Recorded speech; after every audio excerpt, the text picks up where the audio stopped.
Donc cette page d'actualité nationale. Allons tout de suite voir ce qui se passe sur l'international.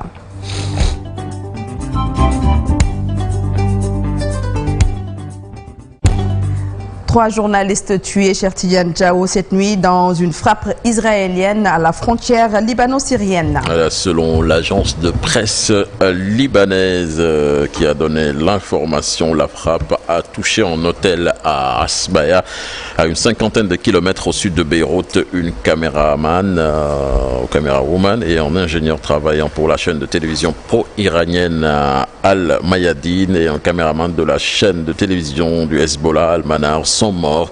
Des journalistes qui se trouvaient sur place ont indiqué qu'un pavillon dans lequel dormaient des employés de ces chaînes avait directement été visé. La direction de Mozambique à présent avec le candidat du pouvoir Daniel Chapo qui a été élu président. C'est une annonce de la commission électorale. C'était hier, 15 jours après les élections générales du 9 octobre entachées d'irrégularités selon des observateurs internationaux.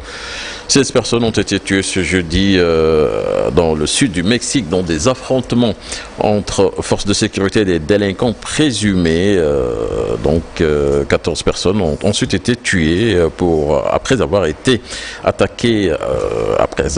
attaqué plutôt une base d'opération près de l'armée, d'après le communiqué intitulé Agression du personnel militaire et de la garde nationale. Des soldats et des agents de cette garde nationale ont riposté après avoir été agressés avec des armes à feu selon le communiqué qui mentionne 3 blessés chez les militaires. Et puis pour terminer, l'État français accusé de complicité de génocide des Tutsis au Rwanda devant la justice administrative. C'était une audience inédite pour la première fois. Donc ce 24 octobre, le tribunal administratif de Paris s'est penché sur la responsabilité de l'État français dans le génocide perpétré contre les Tutsis au Rwanda en 1994.